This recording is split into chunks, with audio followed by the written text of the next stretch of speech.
Welcome to Brett Breaks Things. It is the first live show of Brett Breaks Things, and it is my absolute pleasure to be bringing it to you.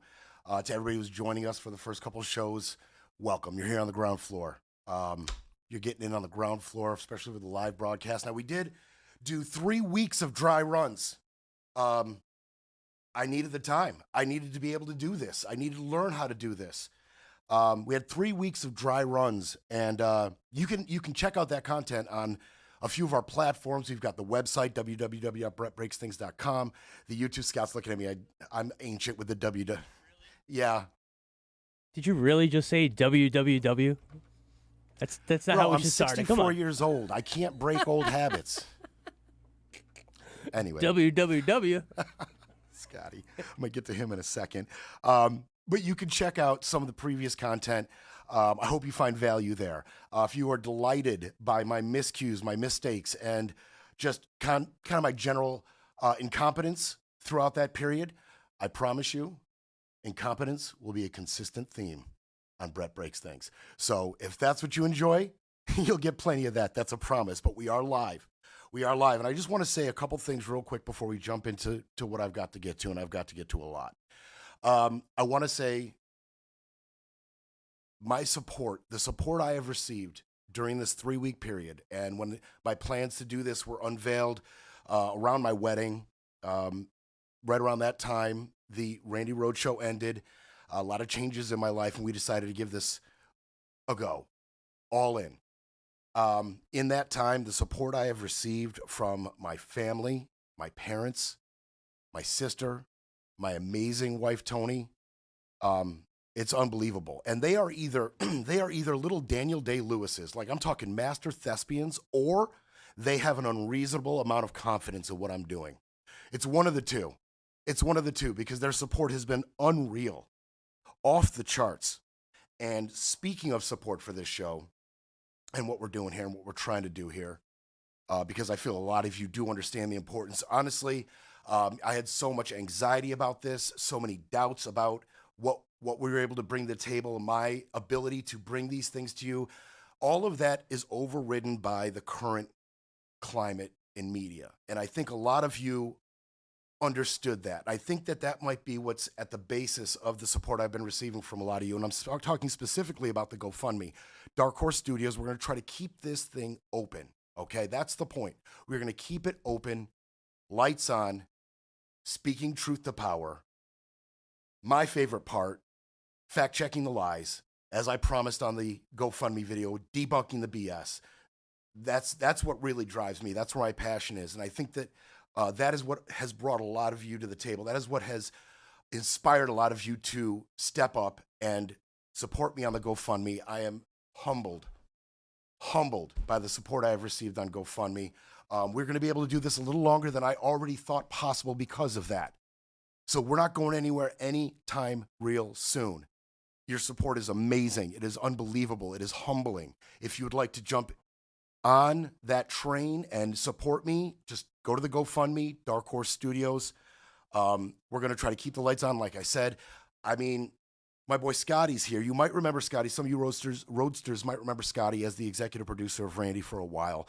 I had the distinct pleasure of working with him. He was the impetus for me to get into the broadcasting business. He gave me my first job in broadcasting. He has been volunteering his time and his energy and his vast expertise to make this happen. I absolutely couldn't do it without him, and he's been doing this all without getting paid. As a matter of fact, I stole his wallet last Friday after the show. That's how all in I'm making sure he is. Yeah, thanks, Brett. I had trouble getting into Costco this weekend, man. I mean, come on. For that chicken bake, boom. Boom. Boom, double chocolate cookie. Okay, that's a local thing. All right, we're going to keep it moving. Scott's been amazing. Scott's been unreal, and I couldn't do this without him, period. Speaking of couldn't do this without, Randy, she has been my teacher. She has been my inspiration, and she is my family, and I love her. And she has been my biggest cheerleader. She has been lending me her time, her expertise, and obviously I can't thank her enough. And I know a lot of you people who are here today and have donated on the GoFundMe and are already subscribing already checking out the website, getting on the Instagram, getting on the TikTok, getting on the Facebook. A lot of you are my fellow classmates in the School of Randy. And I know that's a big reason why you're here. And please do not hold me to the standard of Randy Rhodes. She was an icon.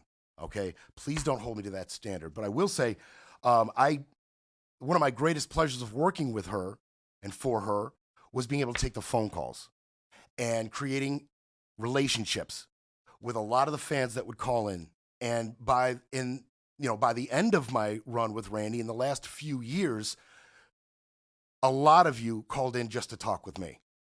Maybe you were a little intimidated by Randy. Maybe you were afraid that you couldn't match wits with a heavyweight like that. Maybe you just didn't want to get on air, but you wanted to feel like you were a part of the show.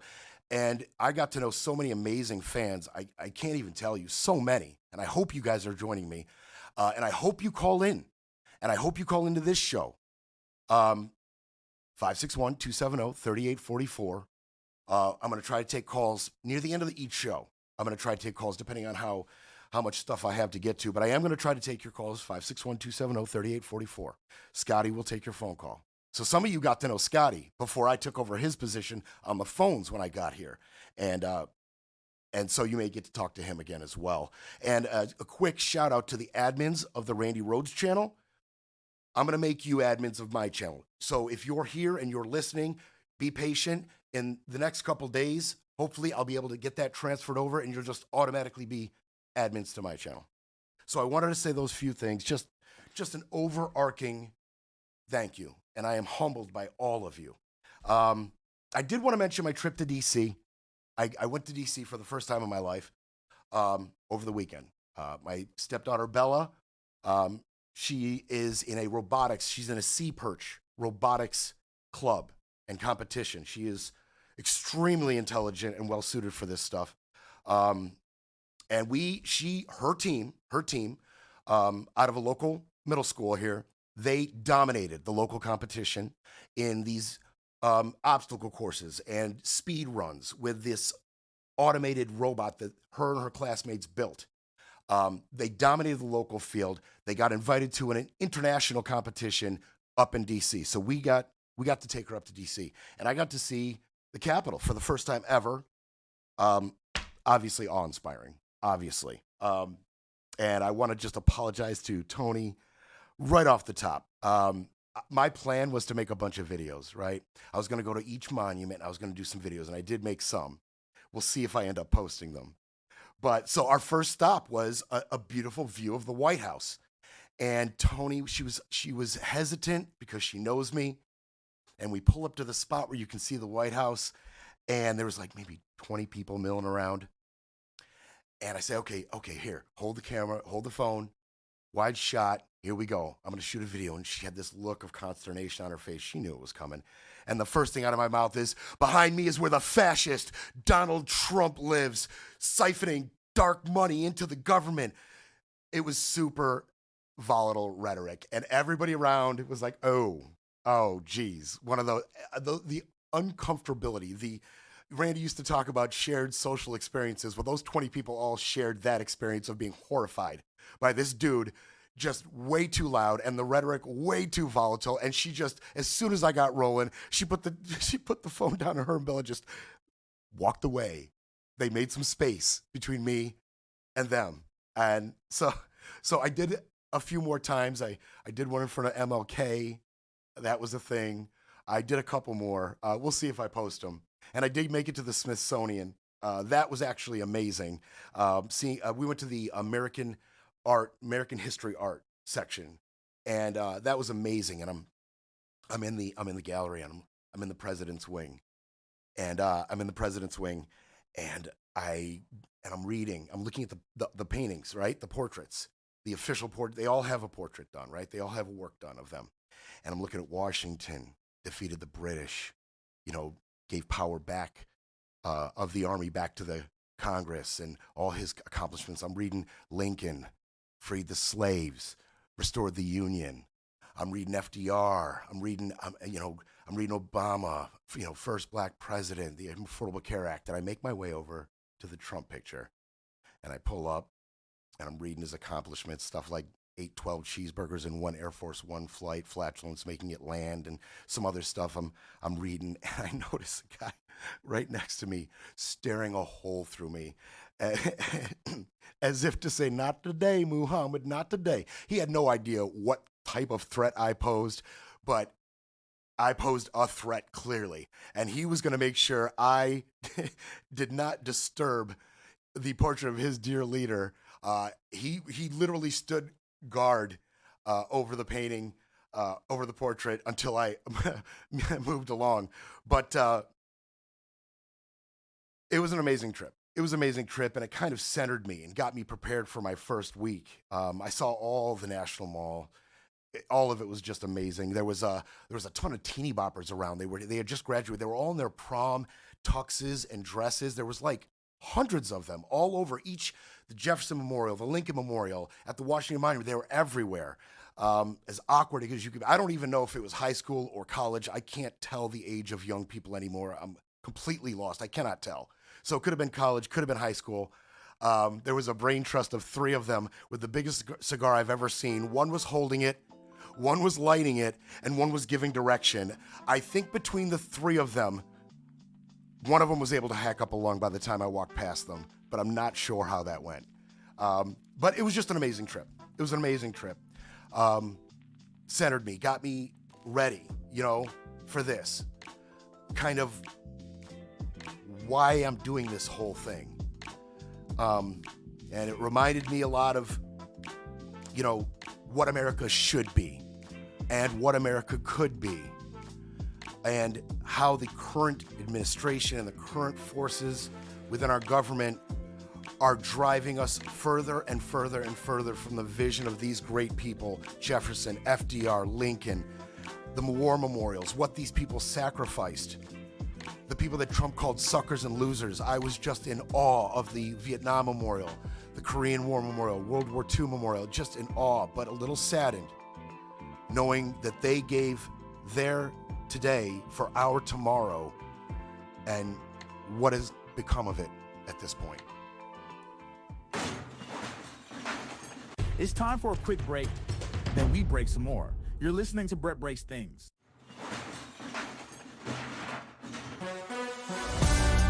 You're back with Brett Breaks Things, because democracy doesn't defend itself.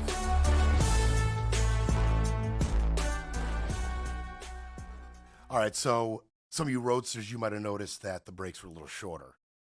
We're shooting for shorter breaks until we have a reason to have longer breaks. Right now, we're being broadcast on our YouTube and Randy's YouTube. We're going to be live on our website going forward, Facebook going forward. I try to go live on Facebook immediately, but you have to have X amount of followers and have been incident free for X amount of days, and we haven't reached that threshold yet. But we will be live on Facebook as well. But it's important to note that those of you watching me on Randy's channel, this isn't going to be static. It's going to change in a few weeks. We will be going exclusively to our platforms in a few weeks. So make sure you find me in the appropriate places. You will not be able to continue to find me on Randy's channel forever. Keep that in mind. Keep that in mind. All right. We're going to get to some of the stuff you hopefully came for, and that's some of the facts. And in a bunch of the shows in our dry run, I have started with Ukraine and Russia, and I'm going to do it again here because that situation is so fluid. It is ever changing. The politics involved, the talks, the attacks, Trump's rhetoric, Putin's rhetoric, it's constantly evolving and coming out and changing, and newer information is coming out constantly. And this was a big weekend, and I just felt I had to start with it. And Scott told me that World War III is trending on Twitter right now. That's not ominous. Not at all. Not at all. Not ominous at all. Trump had his tweet. Some of you may or may not have seen it. If Putin doesn't realize that if it weren't for me, really, really bad things would have happened to Russia already. Well, we're getting a taste of what Trump's help looks like, because really bad things are happening. And I wanted to start with a particular piece from weeks ago. This is actually about a month ago. and you will remember it. And I cut it down to just the pertinent part, just the part that matters right now. You got to be more thankful, because let me tell you, you don't have the cards. With us, you have the cards, but without us, you don't have any cards. Okay, you don't have any cards, and I'll get to that statement in a second. That's what Trump's help actually looks like. He doesn't do anything. He says things. Okay, he says things. And that little visit by Zelensky to the White House, that was for Putin's benefit. That was a performance art for Vladimir Putin's benefit. I'm gonna bring your enemy over to my house, and I'm going to jump him. I'm going to attack him. Gotcha. They criticized his clothes, said he should be more reverent, thankful to the Trump administration. And right around that time, don't forget, our $190 billion investment in the Ukrainian war ended because of Trump. Right around there. He peeled it back, took away the military intelligence. Now, it didn't last. There was a lot of pushback, especially internationally. So a couple weeks after he stopped all funding to Ukraine, it started up again slowly. A $50 million investment, and he reinstated the military intelligence from the U.S., which is really the big part. That's the big part, because they're getting funding from other EU countries. Other places around the globe are funding them. Canada, among others, are funding them. But that U.S. military intelligence, that's key. Okay? So he attacks Zelensky in the White House, attacks his clothing, insults him, pulls his funding. That's the help that Trump is referring to. Just let's be clear about that. That is the help that Trump is willing to offer Putin. And he says that Zelensky has no cards.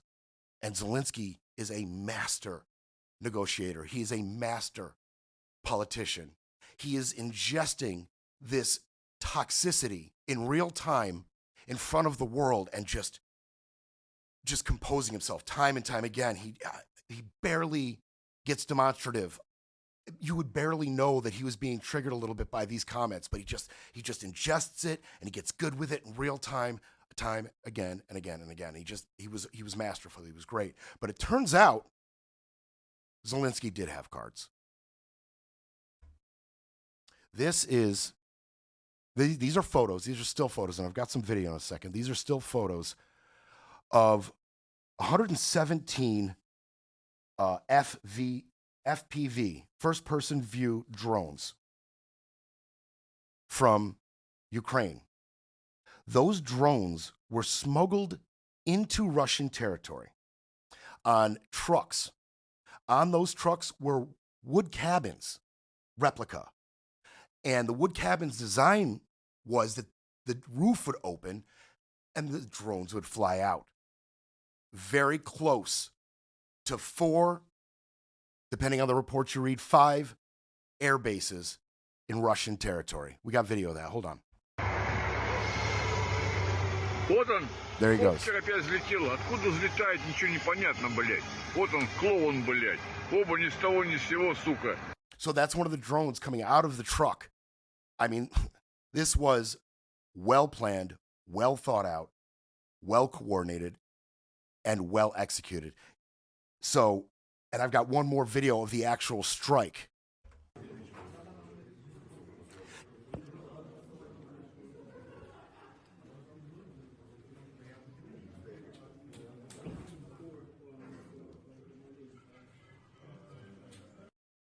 So 40 Russian military aircraft were damaged or destroyed, with losses anywhere between, obviously, reports coming out of Russia. They don't even know if that 5th strike was actually effective or not. There was a piece of spin out of Russia saying it was, but it did nothing more than damage lightly some planes, some serious spin coming out of Russia on exactly what happened there. But anywhere between $2 billion and $7 billion worth of damage in that strike. Now, it is important to mention there is a caveat to the success of that. And so Zelensky obviously had some cards up his sleeve. There is a caveat, something you need to remember about that strike, however. One, the overall success of that strike really depends on Russia's ability to rearm, refit, and repair those aircraft. How quickly? How cost efficiently can they repair the damage caused by those drones? If it is quicker than estimated or cheaper than estimated, if they can resupply, refit, and resupplement those planes quickly, maybe it wasn't the greatest success. There's another thing to remember. That took 18 months to plan. So it may be optimistic to think that they could soon replicate that kind of success, if at all. And they kept that secret from at least the Trump administration, reportedly. Reportedly, Trump had no idea they were doing that. Why would Zelensky show Trump his wild card that he didn't have? Why would he? I'm not going to sit here and definitively say that Trump is a Russian agent, but you could certainly surmise it. You could certainly come to your own conclusions that lead you in that direction. We've talked about it ad nauseum on Randy's show. I mean, if you were to believe the Steele report, and a lot of people don't, but if you were to believe that, he certainly is. The compromat that might have been collected by Putin and his visits, they've got business dealings, the Russia hoax, they've been in bed for a while, whether Trump wants to admit it or not. He won't call Putin a dictator. He won't even admit that Russia started this war. He blamed Zelensky. In that meeting I showed you earlier, he blamed Zelensky. So he won't call Putin a dictator. He won't even acknowledge that Russia started this war. Won't acknowledge who's at fault here and who could also ultimately end it if they please. Okay, ending it. So there were peace talks. See, here's the thing about that attack. 2 weeks ago, there was supposed to be a peace talk. There was a peace talk in Turkey. Zelensky, it was reported that Putin might show up, that Zelensky might show up, and that Trump might show up. And as I reported, and as I told you in those shows, none of the cool kids ended up showing up. It was just Rubio and Medvedev eating Rice Krispie treats and drinking Sprite and playing Mario Party. It was a big nothing burger. There was some prisoners exchanged. But leading up to that talk, there was a renewed strike inside of Ukrainian territory, specifically in Kyiv. There were scores of people killed, hundreds injured in residential areas. He timed that, Putin did.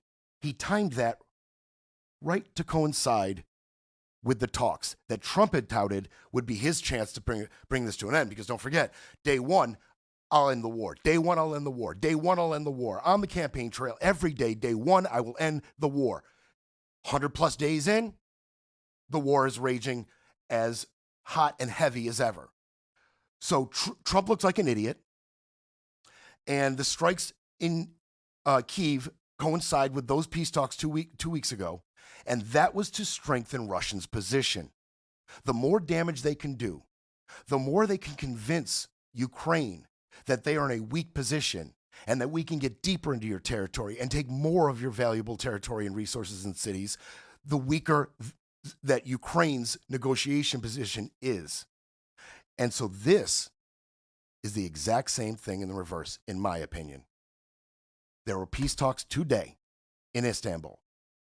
Today, Defense Minister Rustem Umerov was there from Russia, and Aid Vladimir Medinsky, you might have heard that name. He's a presidential aide for, I'm sorry, Umerov is the Ukrainian defense minister, I apologize, and Medinsky is the Russian presidential aide. And they showed up. The cool kids didn't show up again. That's to be expected at this point. The cool kids didn't show up, but those guys did.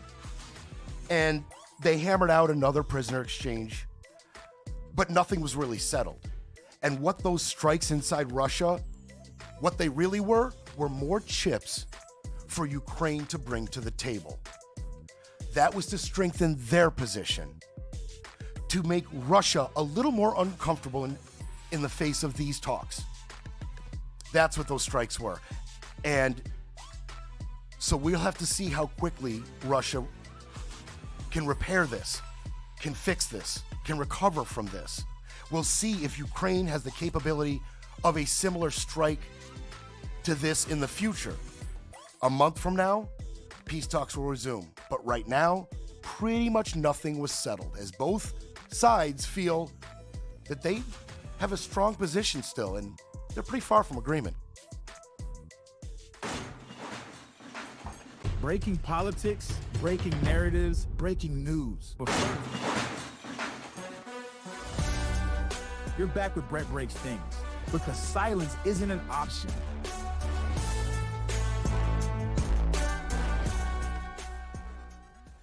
Okay, so I'm going to switch gears. Like I said, I had a lot to get to today. And I do want to try to get some time to take your phone calls, 561-270-3844. Even if one of my friends or family wants to try to do like a funny voice or mask your voice and call in to support the show, throw me a softball. I appreciate it. Greatly appreciated. So I'm kind of focusing on what's on everybody's mind right now for today's show. What's kind of trending a little bit, and we're gonna do that quite a bit on this show. Like, I'll have things that I want to talk about, things I want to get in, evergreen stuff that I could talk about at any point.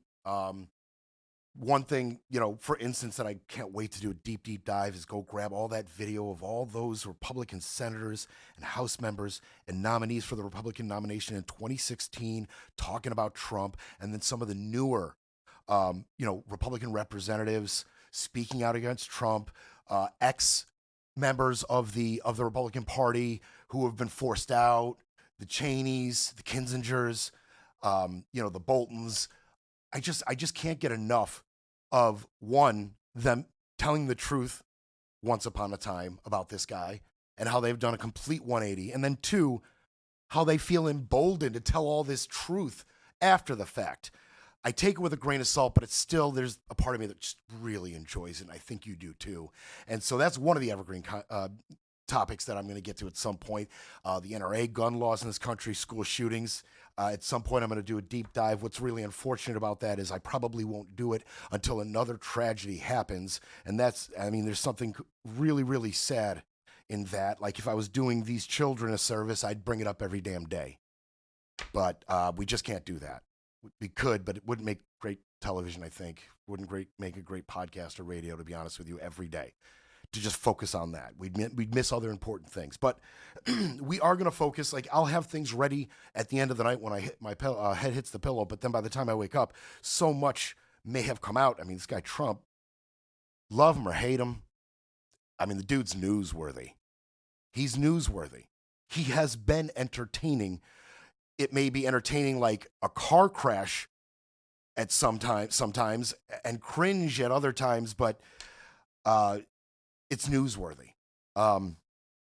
So I'll wake up the next day, and what I have planned is it's going to go out the window. But we're going to be able to stay on topic today, I think. And one thing that's being talked about a lot right now is Elon. Because speaking of 180s, Elon is quickly doing a 180 on the whole deal.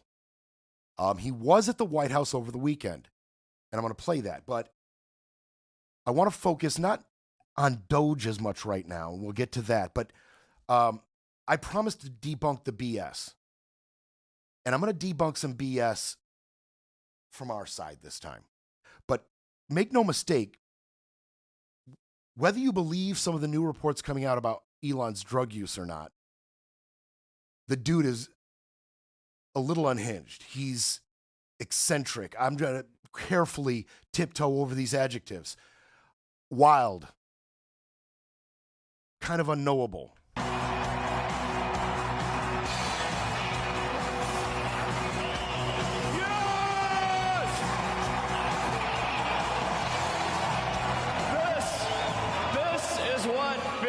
Feels like. Yeah.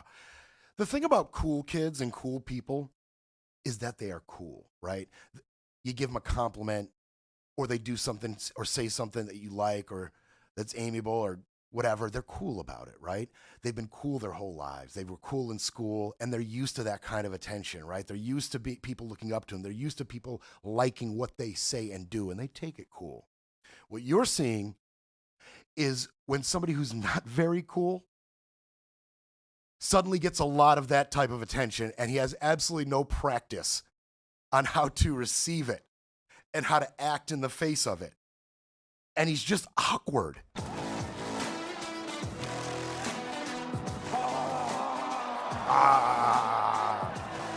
This is the chainsaw for bureaucracy. Chainsaw! Remember when Howard Dean made a sound like that in 2008, or maybe it was 4? I can't remember the year. Yeah. And that destroyed his entire career. His political career ended with one errant. This guy's up here at the adulation of millions of MAGA with a chainsaw. Get to the chopper. I mean, he's at a loss at how to handle this kind of attention. He truly is. But lately, there have been people pointing to other reasons for his behavior. But I don't think Harvard's been acting Watch very Elon. nicely. I think Columbia wants to get to the bottom of the problem. They've acted very well. And there are other institutions, too, that are acting, but Harvard's trying to be a big shot. Did you miss it? Okay, great. No problem. I got you. Take a closer look. Very sad case. It's a case we win. We can't lose that case because we have the right to make grants. We're not going to make any grants like that. But I don't think Harvard's been acting very nicely. I think Columbia wants to get to the bottom of the problem. They've acted very well. And there are other institutions, too, that are acting, but Harvard's trying to be a big shot. Yeah, so that's Trump on Harvard, by the way, with Elon hanging out there. And there's no way you missed the eye action. There's no way you missed it. So he has been accused of drug use, specifically ketamine and ecstasy. Now, and mushrooms. And a little bit to unpack there for me. A little bit to unpack. Does drug use make him a bad person? Let's start with that, and I'm going to keep it moving. But does being addicted to a drug or frequent drug use make him a bad person? Does it even necessarily make him bad at what he does?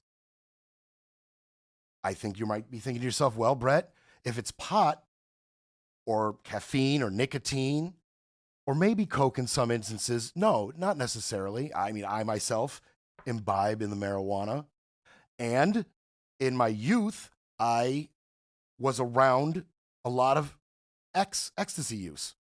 And that is very reminiscent of the faces that were made in my presence while people were on X. A lot of other things were done in my presence on X, but specifically relating to the way he looked right there. So you draw your own conclusion, but remember, he himself has said he has Asperger's. It's not called Asperger's anymore. It's the autism spectrum disorder now.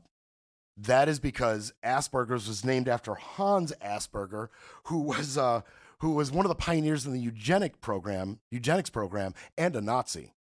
I wouldn't put it past Elon to just say he's got Asperger's. And he didn't say, I've got autism spectrum disorder. He said, I've got Asperger's. I would not put it past him to say he's got Asperger's just to be connected to a man like this. That's how I feel about Elon. But just keep that in mind, okay? Keep that in mind. Is he on drugs? And by the way, ketamine, I don't know if any of you have been around somebody on ketamine. You know they're on something really tough. And he's standing still. Even though his head is rolling and his eyes are rolling, he's standing still, standing in one place, which in my experience is impossible to do by somebody on ketamine. Scott's laughing. He went to a Wu-Tang show with me. We went with a group of friends, and one of them took way too much ketamine, and like it was a sideshow. Like the Wu-Tang concert was the main tent, but the sideshow was our friend on ketamine. The dude was a mess. He was all over the damn place. It was pretty funny. I also had a friend who took some ketamine too much, and we went to the fair, and 10 minutes later, after he took the ketamine in the car we arrived in, I was literally carrying him out of the fair. It's called a K-hole. Thank you, Scotty. Our resident drug expert, Scotty. Hi. It's called a K-hole. So I'm not going to sit here, watch that, and say, yeah, he's on ketamine. I'm not willing to do that. But I want to debunk a little piece. And by the way, Trump was asked about that. Were you aware of Elon Musk's regular drug use? No, I wasn't. I think he's fantastic. I think Elon is a fantastic guy. And Are you troubled by these reports? I'm not troubled by anything with Elon. I think he's fantastic. Did a great job. And, you know, Doge continues. And by the time it's finished, we'll have numbers that'll knock your socks off. It's going to be, he did a fantastic job. And he didn't need it. He didn't need to do it. Yeah, Trump doesn't want to say anything bad about Elon. He doesn't want to level anything. That's reasonable. But he says, I don't want to say anything bad about Elon. Well, Elon has, at this point, no problem saying unsavory, unkind things about your administration. So Elon, by the way, I just want to, this is where the debunking the BS part comes in, okay? Because there was video of Elon with the president over the weekend. This is after the drug use allegations and after Elon said some unsavory things about the big, beautiful bill in this administration. I'm going to get to that in a second. A little disjointed how I'm presenting this. But I did want to debunk this one part. Check out Elon. First of all, Trump is rubbing off on Elon. Trump is rubbing off on Elon. He is picking up bad habits. Elon's mom should come and pick him up and take him home because Trump is a bad influence on him. The president mentioned that you had to deal with all the slings and arrows during your time at Doge. There's this. Well, some of the people, some of the media organizations in this room were the slingers. Well, so there is a New York Times report today that accuses you of blurring the line between. Is the New York Times, is that the same publication that got a Pulitzer Prize for false reporting on the Russiagate? Is it the same organization? I got to check my Pulitzer counter.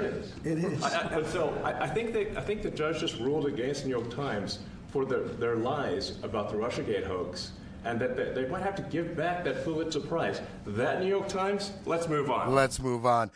That's Elon's version of that's a nasty question. That's a nasty question. So there was something noticed by a reporter with Elon. Yeah, well, I wanted to ask quickly, Mr. Musk, is your eye okay? What happened to your eye? I noticed there's a bruise there. Well, it wasn't. I wasn't anywhere near France, so. Some joke. But. What does that mean? No, I didn't notice it. First Lady of France. Getting slapped. I didn't notice it. So, I was just horsing around with Little X, and I said. Okay, so. First, he said, I wasn't near France. He's got a black eye. He says, I wasn't near France. He's referring to Macron's wife popping Macron one on the plane in France as they were departing. That's the first thing. Ha ha, Elon, you're hilarious. The second thing is he blames it on his daughter. Now, the current conspiracy is Scott Bessent and Elon were together in a meeting, and Scott Bessent said, Elon, what are you doing? You said $1 trillion. We've only seen $100 billion of cuts. Elon shoves Scott Bessent. Bessent pops Elon. Now, that may have happened in April. There's reports, but it was April. Not now. Not now, okay? Scott Bessent did not recently punch Elon in the last few days, leaving that little mark. It just didn't happen. We'll be back to break it all down. You're listening to Brett Breaks Things.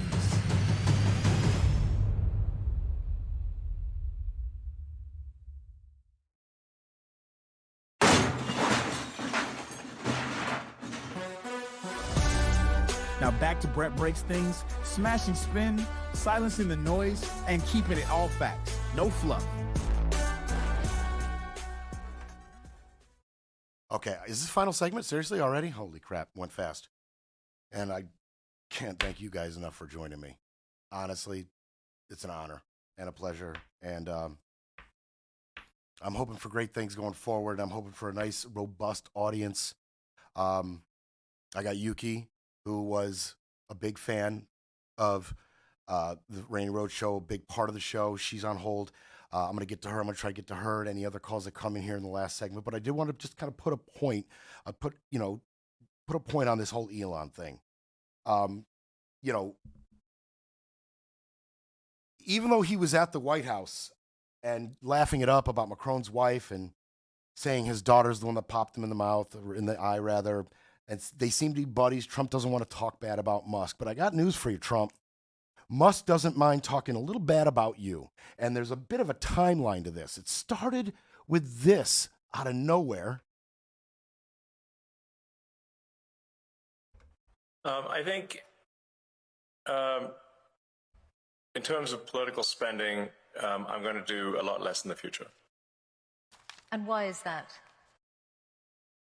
I think I've done enough. Is it because of blowback?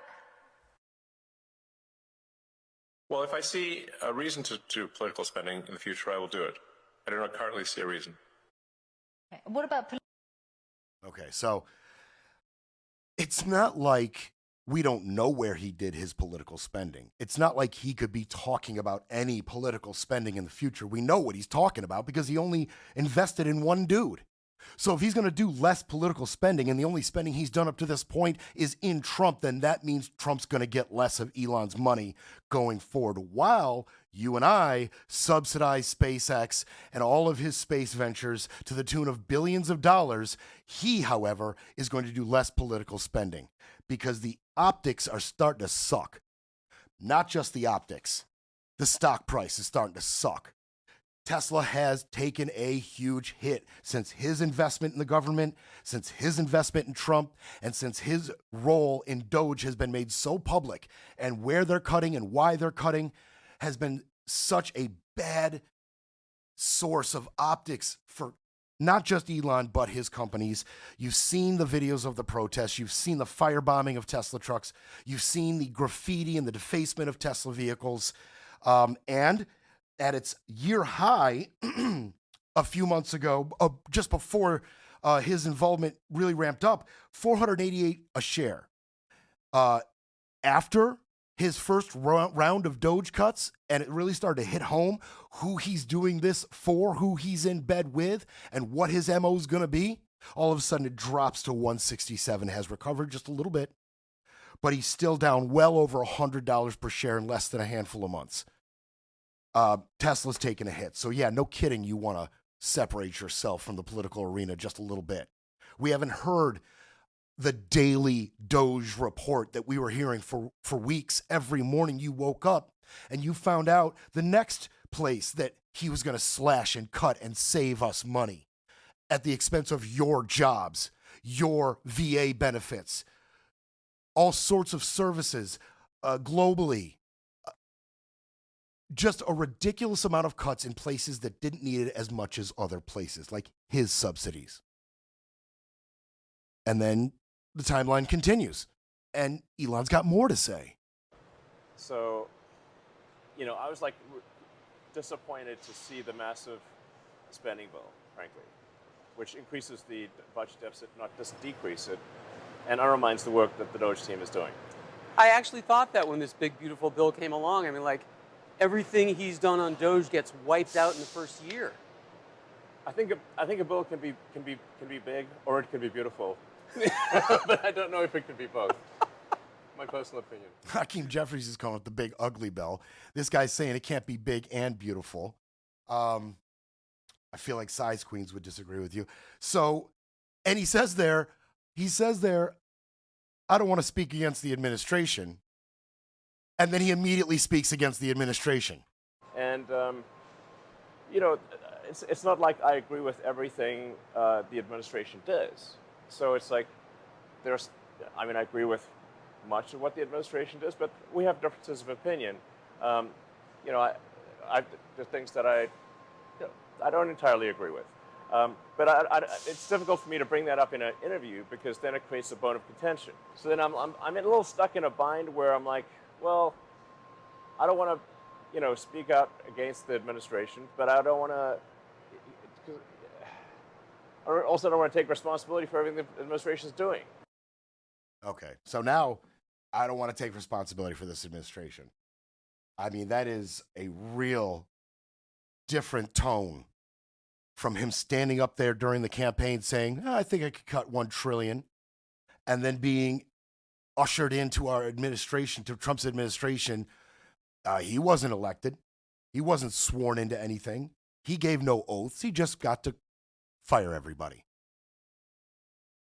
So that's a far cry. And if you really want to know what's at the heart of some of this, I think you can look straight at this lawsuit against Elon and Doge by 14 states: New Mexico, Arizona, California, Connecticut, Delaware, Hawaii, Illinois, Maine, Maryland, Massachusetts, Michigan, Minnesota, and New Jersey.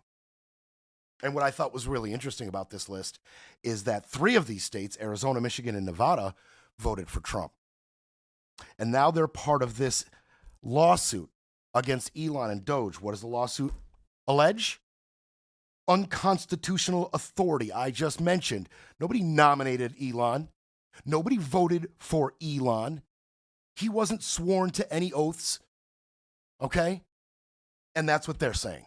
Unconstitutional authority. Illegal access to our data. I don't know that anybody on either side of the aisle would disagree with he had an unreasonable amount of access to our data. You might go from the left, which is this is illegal and he should never be near our data, to the right, which is, well, I agree with what Elon's doing and I agree with Trump's need to cut. There's a swampy government. You got to cut that down. But maybe he shouldn't have had all that access. That might be a little bit too much access. I don't think anybody is like, yeehaw, take all my data, Elon. Do what you got to do. Go attack the veteran, go attack the VA, and while you're at it, grab my data. Like, it's not a thing. Disruption of federal operations. I mentioned the firings. I mentioned the thousands, tens of thousands in other shows of firings. Disruption of federal operations and FACA violations, the Federal Advisory Committee Act. Basically, it's all about transparency. In government operation, like this, transparency, there has been no transparency, which is what this lawsuit alleges. So we'll track it going forward. It proceeded on May 28th. So it's in process now. And we will certainly circle back. Before I take this phone call, I do want to play this last one clip. Honestly, this is for you Trump haters out there. I am one. When you talk about a Trump presidency and reasons to hate Trump, a second presidency now, there's a lot of different things you can point at, okay? You can point at, the felony convictions, the civil rape convictions. You can point at his lack of legislation, all the executive orders. You can point at him appointing sycophantic federal judges and the cult-like following in the Senate and the House. You can point at a lot of things. A lot of it for me is he is representing us, and this is just disgusting. Look, he's been a sort of a moderate person over his lifetime, not a smart person, but a somewhat vicious person, I will say. If you feel sorry for him, don't feel so sorry because he's vicious. What he did with his political opponent and all of the people that he hurt a lot of people, Biden. And so I really don't feel sorry for him, but... What would it have cost him to act like a human being once? Like, that's sociopathic behavior, no? You can't just say this is a sad thing. He was a tough political rival.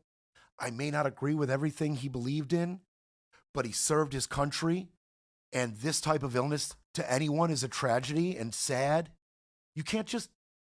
There's nobody around you in your ear that can say, hey, Don, the optics on talking like this about Biden in the face of cancer is horrible to everybody. It's evil. Don't do it. My advice to you is don't do it. Is there nobody capable of affecting his behavior and his rhetoric in any way to avoid that? That's crazy. And I want to leave you with this. And I'm talking to MAGA now. I'm talking to the real staunch supporters that find a way to do mental gymnastics to excuse anything he says and does. Anything. And I'm not going to go down the list. But in terms of this, I'm going to ask you, MAGA, I'm going to ask you, staunch Republican Trump supporter, if one of your coworkers died and you went to the funeral and you were surrounded by other coworkers of this person, and you heard one of them say, Bill, wasn't a fan of Bill, and I really don't feel bad about this. He ate tuna in the lunchroom, stunk up the lunchroom. He used to park in my spot in front of the building under that shady tree. So I don't feel sorry for him. You would be offended. You would be appalled. Don't tell me you wouldn't. Do not try to excuse this. I do not want to go on social media or anywhere in my life and hear anybody try to explain that away. That is an evil dude. That is a bad person. Policy aside. Culture war aside. That's disgusting. I digress. Yuki. Well, congratulations on getting your own show. Thank you very, very much. But let's hold the. So look forward to hearing from you. What do you think so far? Watching your show, huh? What do you think so far? I think you're a badass. You were trained to be a badass, and you've got so much potential talent because we need your voice. You know, we miss Randy. I love her. I will always love her. We need fresh, young talent, and you're gonna have to pick it up because what they're doing to us is irreversible, and the mega doesn't get it yet. They haven't seen the hurt yet. You know, their can of tuna hasn't went up $3 or $4. You know, their medicine hasn't went up yet. The mega always thought it was going to go after the minorities like us. No, it's going to go after them. Everybody. They just don't see it yet. They'll feel it. They'll feel it, Yuki. They'll feel it, yeah. They'll feel but by then it's too late. It'll be too late. You know, it's irreversible. I mean, it will take decades to straighten this out. And they don't understand what they gave up, you know, for their kids, their schools, Absolutely. medicine. Americans, Americans, culture war aside, all of us. And by the way, Yuki, thank you very much for your kind words. Why don't you hold on to that congratulations, put it in your pocket, and wait to see if I actually am any good at this. Because although I agree with you that a voice is needed, somebody needs to continue this, I don't know that it's necessarily me. We're going to find that out together. So maybe call me back in a month or two if I have any viewers at that point, and then come and congratulate me. I'm still going to congratulate you because you know what? It takes courage to go on there and speak the truth. So thank you. I wish you all the best, and I will be watching. My girl. Thank you All right. very, very much, Yuki. Go for it, baby. Call anytime. I'm doing it. I'm going for it, Yuki. I'm going for it. Roadsters, I'm going for it. I'm going for it. Again, I don't know if I'm the voice, but somebody's got to do it. So for now, it's going to be me. And she's right. This scared the crap out of me getting ready for this, thinking about it, contemplating it, and actually doing it. It's scary, but it's necessary, and I appreciate you being here for it. They'll try to repair the narrative, but Brett Breaks Things will be back tomorrow to break it all down.